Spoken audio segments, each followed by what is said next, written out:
Is this Good good morning, now? ladies and gentlemen. Welcome to the Catalyst webinar series presented by the Education Committee for the Southern California PGA. The Catalyst webinar series is a bi-weekly educational platform for creating success and change in your club and career. We are very excited to have the two-time defending SCPGA section champion on the Catalyst this morning.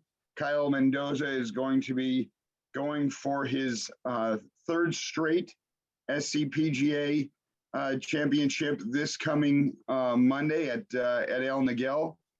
Kyle has been kind enough to carve out some time this morning to come on the webcast and kind of participate in a casual fireside chat with the section, talking about, we're going to talk about a number of things today, but talking about work-life balance while maintaining a practice ethic and keeping his game at a high level, yet, working 40, 50, 60 hours a week with his full-time job as director of instruction at the farms down in San Diego, amidst having 4 kids and a wife and a busy tournament schedule.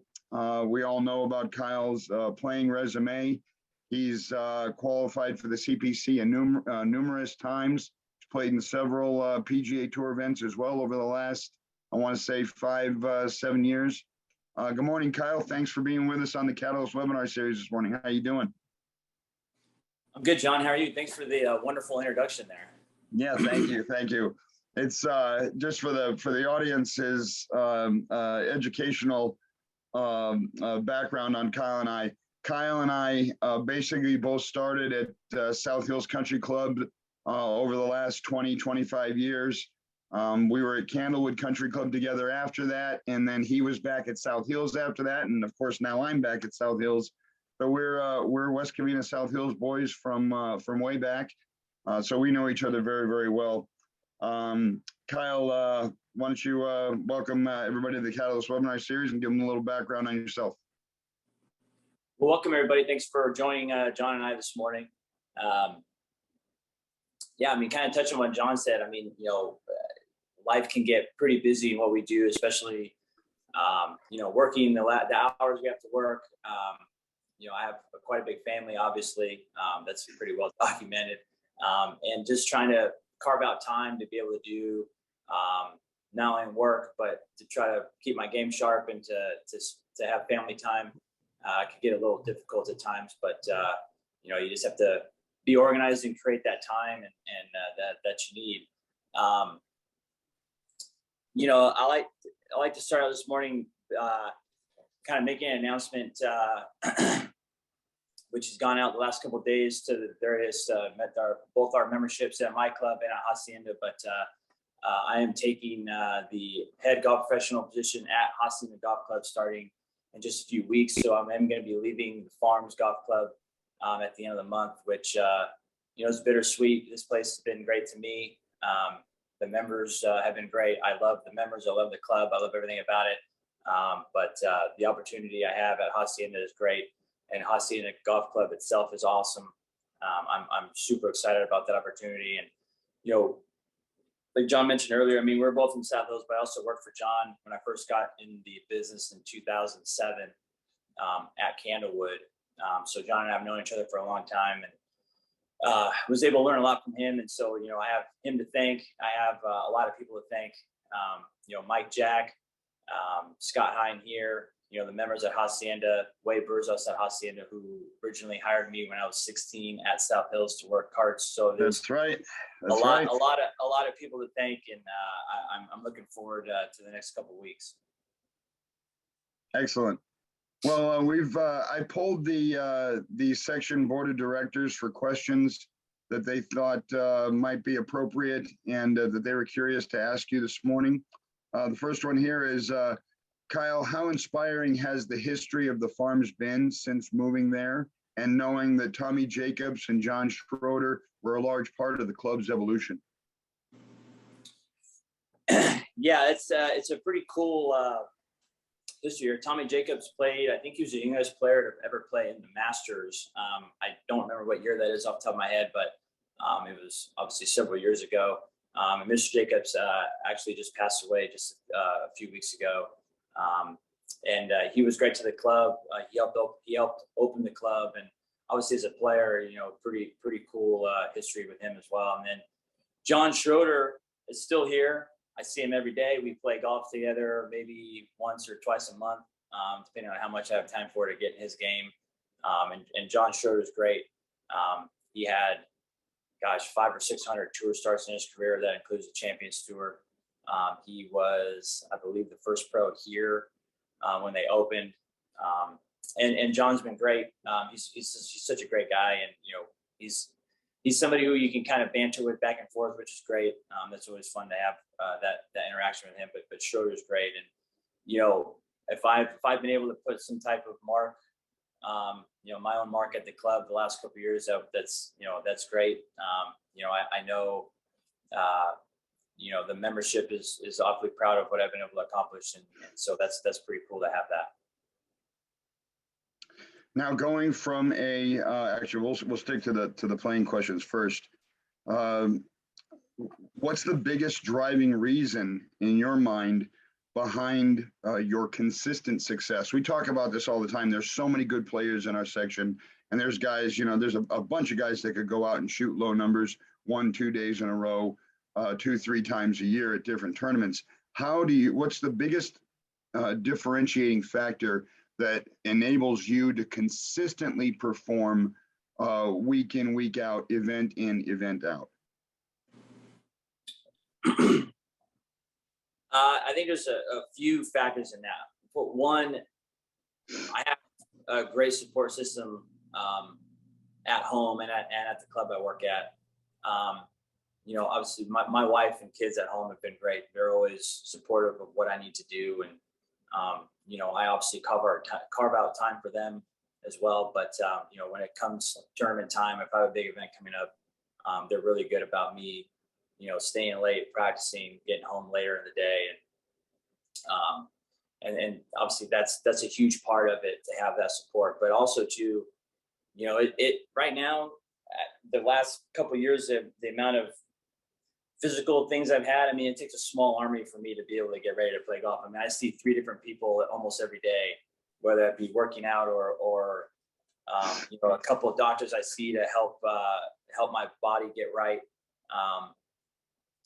That's a big part of it. And, having those workouts to do, knowing how to keep my body consistent, how to keep it strong and stable to where I can make consistent golf swings all the time is a huge part of what I do every day. And, being able to, work a little bit with Derek Ueda and, seeing how he trains tour pros, how he trains them to putt and the things to look for and how to analyze different things. All that combined has enabled me to be able to be consistent the last couple of years. And, I don't think I could have done it without any one of those people. If one of those people is gone or out, I probably, don't do as well. It's such a big part of it. And I've actually talked to, Andrew Kramer, who works at Los Serranos. We went to Austin a couple of weeks before the national championship last year to get some practice rounds. And so we didn't have to cram, a bunch of practice rounds that week of. And, I was talking to him about, the workouts that I do, the amount of practice that I do, where it's structured and it's all detail oriented. And I told him that this is a differentiator between myself and maybe anyone else that's playing.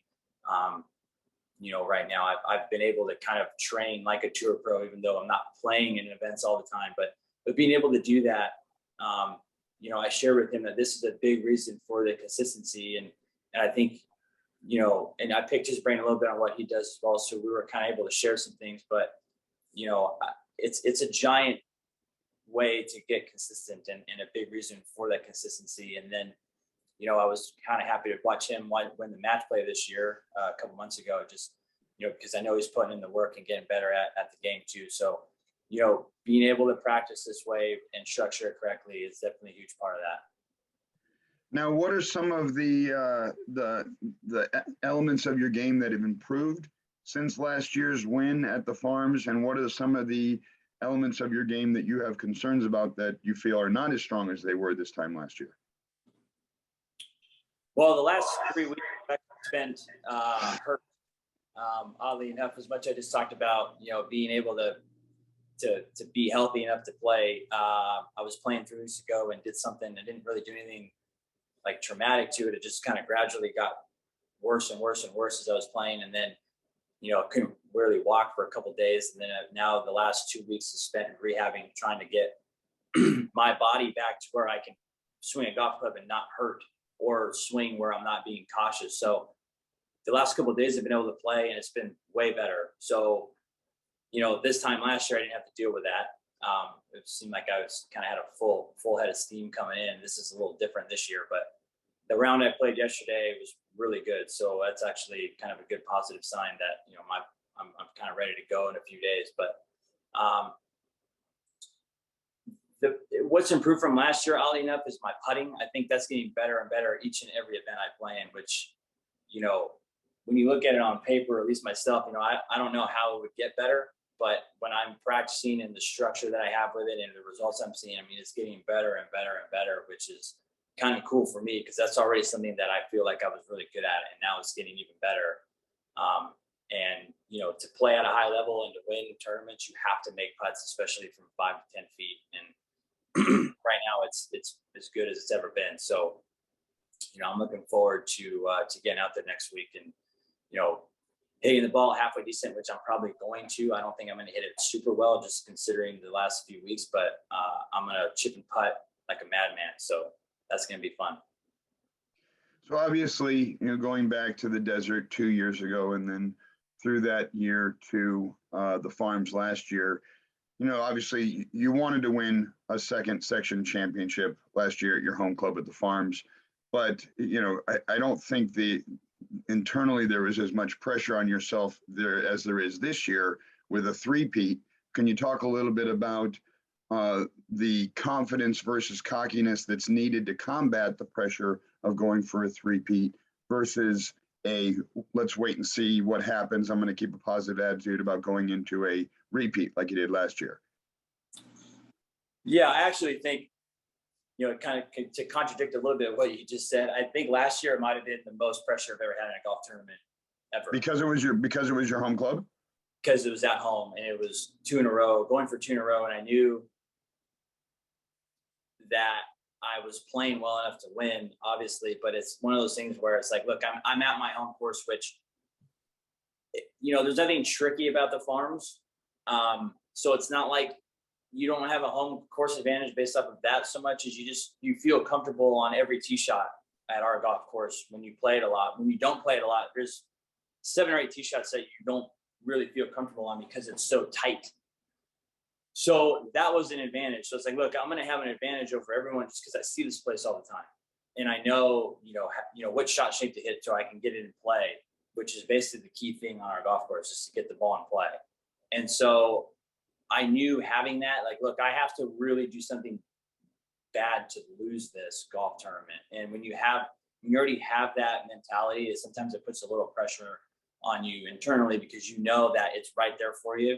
You just have to go out there and do it. And sometimes that's the hardest thing to do. And, I think, being at home last year definitely helped because I would go home every day and get rid of anything that was golf related, spend time with the kids, hang out with my wife, she's super, super positive when it comes to affirmation and telling me, hey, you're fine, you got it, and that helps as well because sometimes in my head, I don't know if I have it. And, having somebody tell you that all the time definitely helps. And it helps create a good confidence in you, going into an event like that. And the last day, the back nine last year, I think I was down by 1 or 2 going to the back nine. And it was like, hey, this is the time to go. We got to push it now. And if we don't, then we're going to lose. And I was able to make some birdies in the last 6, 7 holes and come back and win it. But that was the most pressure I've ever had as far as my own internally putting it on myself. I mean, even going to like the PGA Championship or the National Championship last year in April, that was nothing. Those are cakewalks compared to what it was last year for me. Why do you say that? Is it because there's there's less expectation on results at that level, where you're just kind of out there to be in the moment and enjoy where you've worked so hard to get to? Why is there less pressure there than in the section championship? I think it's just internally, just because of the fact that I know I should win. Last year it's like in my head, I'm like, I should win this. There shouldn't be a question about it, which is, nothing I would say out loud to anybody in the moment, but it's like, look, I should have won that last year. And if I didn't, I would have remembered that forever as being like, hey, we let one get away there. I mean, we're at our home golf course we should get that one. When you play, even the national championship, like there was some nerves, a little bit, but it's like, it's different in the sense that, like, I know if I do what I'm supposed to do, like, I'm going to be fine. Right. And sometimes when you have a lot more pressure on yourself, being at home, playing in the biggest championship that we play in, sometimes you may think that, but sometimes it doesn't equate in your brain. Like, hey, if I do what I'm supposed to do, I'll be fine. There's always this worry of like somebody beating you on your home track, which is never good. So I think, at the other two tournaments last year or this year, the national championship, it's more like, hey, look, like we're good. As long as we do what we do, like we're fine. And I'm not expected to beat, Justin Thomas or Will Zalatoris or, Sanders Schauffele or whoever. I'm not expected to beat those guys. So yes, you're all right on that point. Like if I go to the PGA Championship, I'm not expected to do anything. So yes, there is more of a, this is an achievement that I've had and I can enjoy it. I mean, I remember, the first tee in Tulsa, I wasn't nervous at all because I know I can hit the golf ball. It was more like on the first tee, and you stand out, and especially that tee shot's so awesome. It's downhill. You can see the city in the background. There's two grandstands on both sides of the tee box. And it was more like I can't believe I'm here kind of thing, which is kind of relaxing in some sense. You're like, hey, look, like we're here.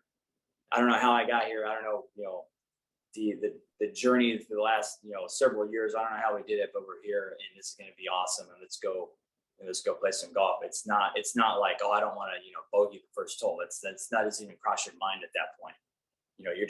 It's so cool to even just have that experience. So two totally different atmospheres, really.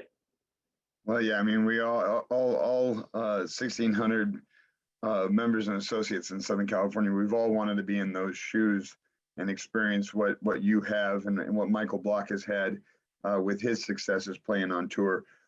Tom Addis and I are texting back and forth, and he had mentioned that the aforementioned Tommy Jacobs won the section championship twice in a row. Several others have over the years, but there's only been one PGA pro to win it 3 times in a row, and that's going all the way back to 1933 to 1932. Olin Dutra won it 3 times in a row back then. So you're going for something that hasn't been accomplished in almost 100 years. So, yeah. I'll definitely be pulling for you this next Monday for sure. So how do you split the time of practice for the various parts of your game prior to a big competition? How do you dice up what you work on? Is it kind of situational based on what you don't feel the most confident about? Or what's your routine, or do you have a routine going into a major event like this? Yeah, I think the routine is to not over prepare. I don't need to spend hours and hours and hours hitting golf balls. I don't need to spend hours doing different things, but I can hit golf balls for about 30 minutes and get a good idea of what's going on and if it's good or not. And then the short game stuff is more like, hey, I just want to make sure I have different shots at a different windows. It's like, okay, maybe a low shot, high shot, mid shot, whatever it may be, and making sure the distance control's there. And that maybe takes, again, another half hour or so. And then the putting, the stuff with putting is more calibrating, making sure my eyes and my feet are seeing and feeling the slope, and being able to judge it to the correct percentage, so then I can equate that to a good read. Because the most important thing that we have to do from a putting standpoint is read and start line, right? And you can talk to anyone who's a really good putting instructor, especially Derek.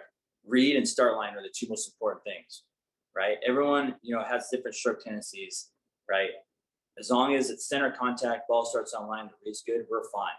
So it's drilling that, which I spend more time doing that than anything else. Like, again, hit balls for 20 minutes, 30 minutes, go hit some short game shots for a half hour.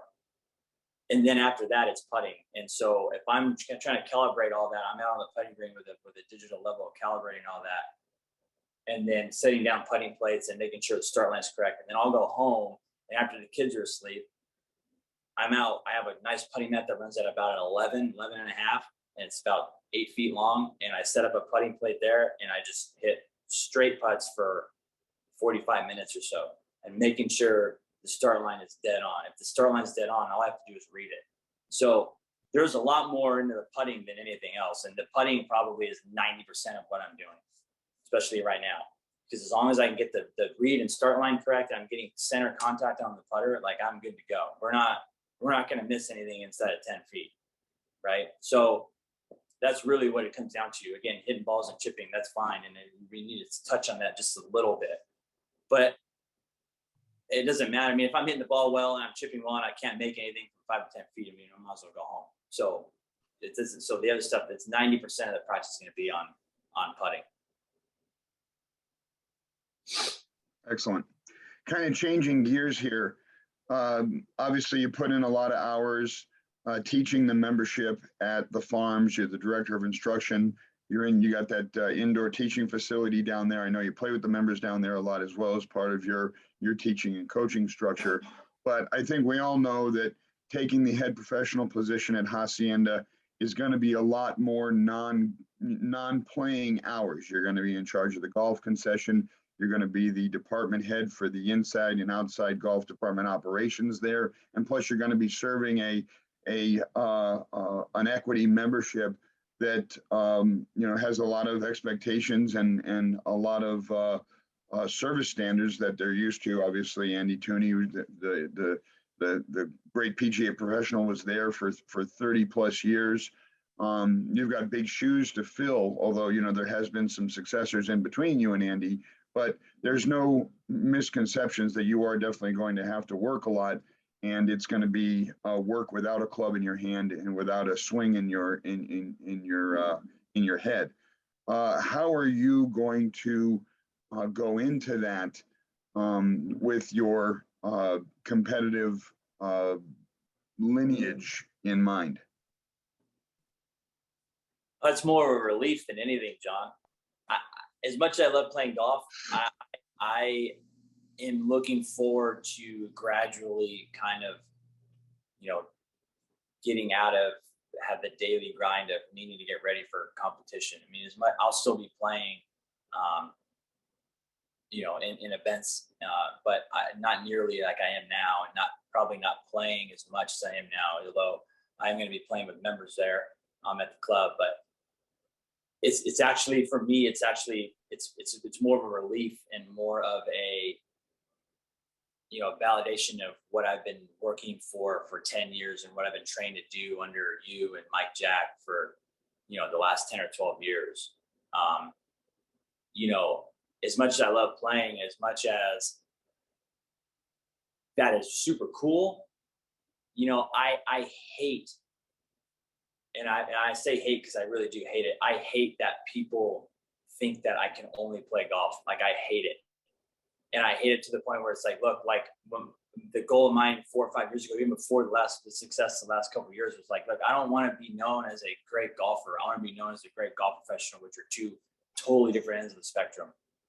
So, I'm only 35. So now it's my turn. Okay, look, if I'm going to be at Hacienda for the next 30 plus years, like Andy was, great, right? If I'm known as the next Andy Tooney, and people forget, hey, he won 2 or 3 section championships way back in the day, that'd be awesome. Put that away, right? Because I don't want that, when it's all said and done, when I'm 60, 65, I don't want him to say, oh, he's a hell of a player. Like, I don't want that. So, well, and it's interesting that you say that, because when you are a great player, and certainly in the our clubs are very, very close, Hacienda, South Hills, Mendoza, Red Hill. The members, when you're a great player and you're an employee at one of those clubs, it's the first thing that people talk about when they talk about you, but a lot of times people don't talk about a second thing when they're saying something nice about somebody.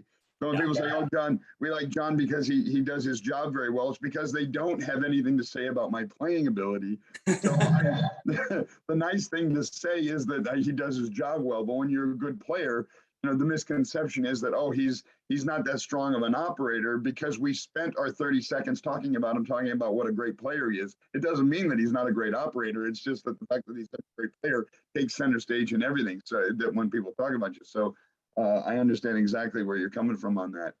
Well, this is the idea behind this fireside chat interview was to talk mainly about your playing career and your mindset and preparation in terms of how you prepare for major events. It's obviously very significant because this next week you're going to be playing in the section championship at El Niguel.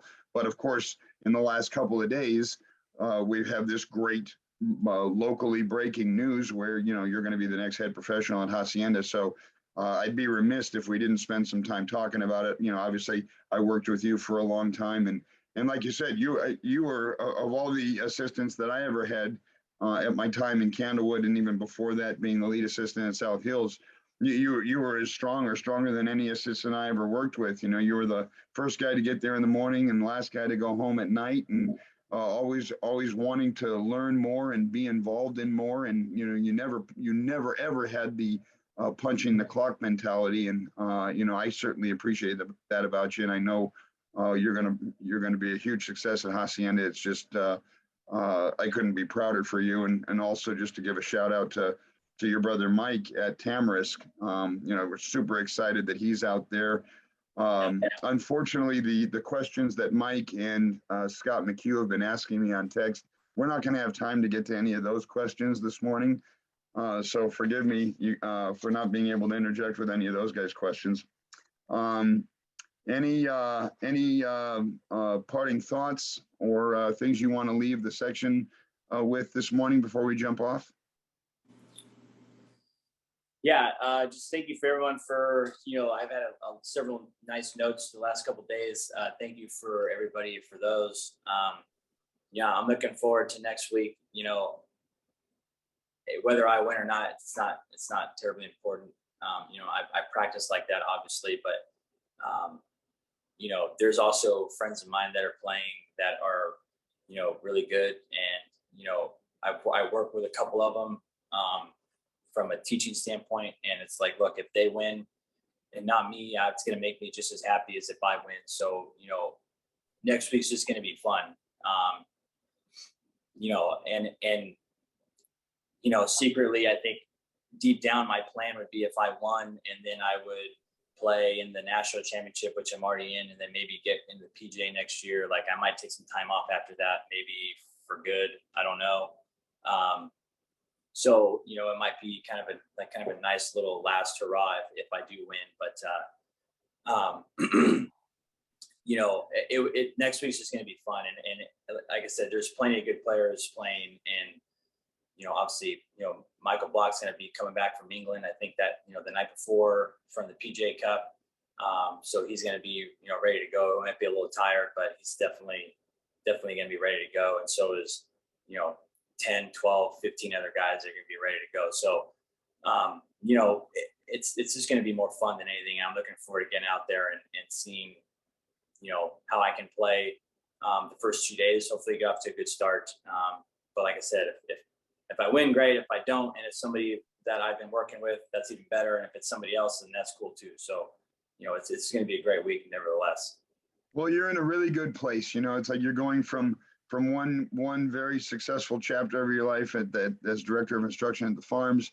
Then you're going to be starting up at Hacienda in October. You're in this little like vacation honeymoon period. So we're very, very happy for you, Kyle. It's good stuff, and enjoy the moment. And as for the attendees on this morning's Catalyst, you will receive one PDR for being on this morning. Thank you for supporting the Catalyst.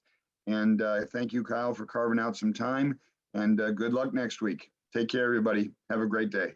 Good job.